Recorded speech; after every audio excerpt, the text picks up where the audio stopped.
doing? Good. Recording in progress. Hey, Coach, you talked earlier, you said you wanted to continue to see growth in 12-minute increments, quarter by quarter by quarter. And today, that did not look like a young team. It looked like a poised team. And what can you attribute that to, and how proud are you of this team? Well, first of all, yeah, they were a lot more poised than I was a little bit, weren't they?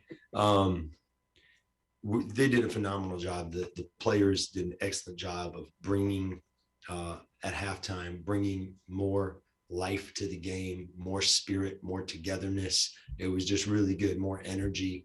I thought at halftime we really picked it up. You know, we fell down at one point, 20, I don't know what we were down, 22 at one point, right? And they just kind of fought back little by little. And we kept talking about chipping away, little by little, chip away. Let's keep getting better every 12 minutes. And, you know, the players did a great job of buying into it. And I'm very, very proud of how they played. And they've showed what they're capable of doing. You know, if not, you know, and, you know, honestly, like the 3-ball really helped us, right? We made 8 threes in the third quarter, 7 threes in the fourth, and we outscored them by 24 from the 3-point line. And that's a very good basketball team, as you guys know, and a very good shooting team. So I'm really proud of the way we moved the ball, 30 assists, and just shot it really well. Rex, you've been, I know this win goes into Dwayne Casey's win column, but you've been an assistant for 20 plus years. What was that feeling when the buzzer sounded? Very, very satisfying. And you know, getting the game ball, I just said to somebody, it's the first time I've gotten a game ball in 28 years. It's pretty cool.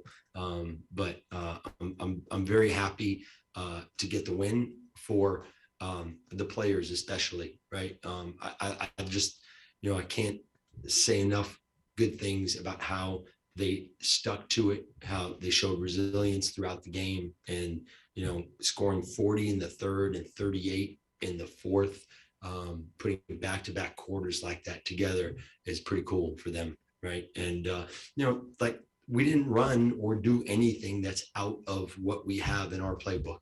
So, you know, these are Dwayne Casey's plays, and these are, you know, there are sets. It's just, you know, we were able to make threes tonight and against a really good team. I was going to ask you a little bit about that, the winning habits he talks about developing. So a lot of times when you guys get punched, you don't punch back, but it seemed like in that third quarter when you got punched and when they started to rally and they took the lead again, you had that second gear, that next punch back to try to not only regain the lead, but add to it and pull away at the end of it. Yeah. And I think we made a few subs that probably helped. We got some new bodies, some fresh bodies in there. And we did respond. I was a little worried to start the fourth quarter when they scored a few points. I think maybe we had like a 6-point lead maybe to start the fourth, and they kind of either tied it or took a 2-point lead. And I probably burned an early time out there. And I just felt like, you know, they're gonna start to turn it up. They're gonna try to win the game in the fourth quarter. And, you know, to our players' credit, we spaced the floor. We got what we wanted offensively. Our staff and Jerome Allen, who runs the offense, did such a great, incredible job of making play calls and putting people in the right spots offensively. And we just, you know, it's amazing what you can do when you play with space, and you play with togetherness, and you play with like the spirit like we had. For a young players, if they start off by being so late, it's often hard for them to kind of pull out of it. And Cade was over 5 at one point tonight. In your experience with young players, how rare is that for them to recover from that, and what does it say about Cade? Well, you have to have a short memory when it comes to things like that, right? You have to be able to say whether you're 0 for 4, if you make your next 4, you're 4 for 8, and you have to have that type of confidence. And Cade has that type of confidence. So, you know, I don't think he ever felt like, he never played like he was 0 for 4. He continued to play as if, you know, he had just made his last basket. And I know at halftime, he had just made 2 shots going in to the half, and we talked at half about how he's, you know, feeling better about his game right now, and let's try to double down and give him the first few plays in pick and rolls and let him attack to start the third, because he was, you know, he was feeling better about his game. And I think it's always easier, especially when you're a young player, to see the ball go through the rim, you know, to come back and continue that and try to double down on it. And he did that. And I'm really proud of his game tonight. I mean, like he had a couple turnovers there that we'll talk about tomorrow, and then I'll show him on film. But you know, his 3-point shooting, 5 for 9, and just his playmaking and attacking late in that game were really helpful to us. Rex, I know you're limited in the bodies you can throw in the front court, and Trey did all he could against Hassan Whiteside, but it felt like Isaiah in that second stint, I know the shots went in, but his defense on Whiteside and kind of neutralizing him felt like it led to some of the turnaround. I know it doesn't show up in the box score, but what do you think of what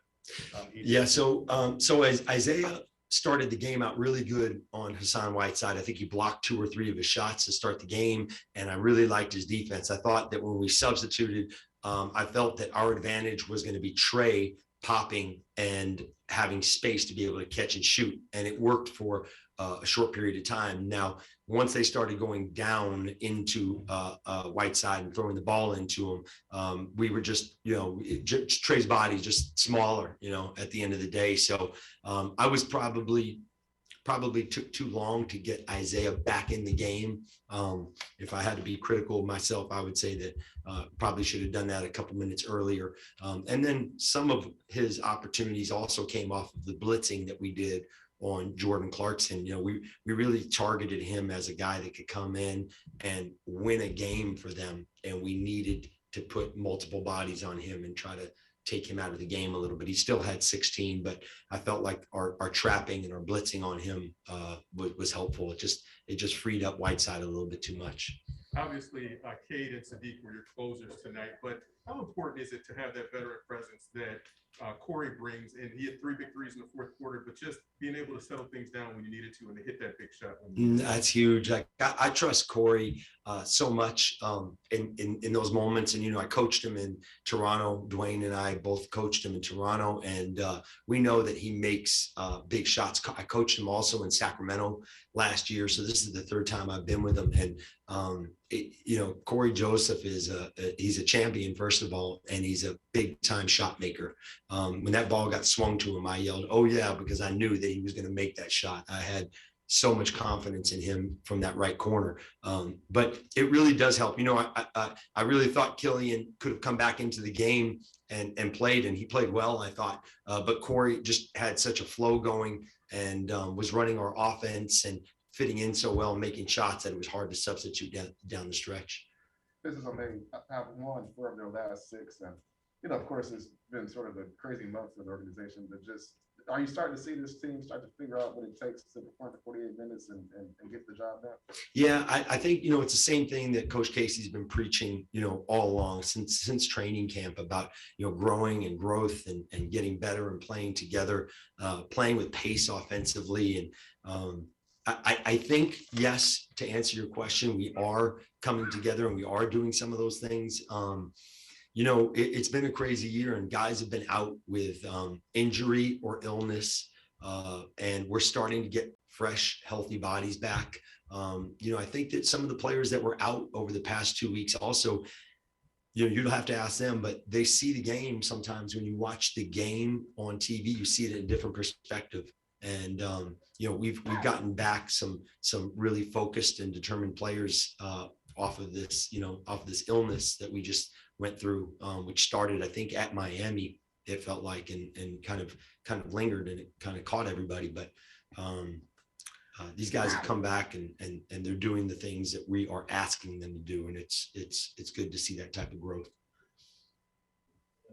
Thanks, Rick. Okay, thank you guys.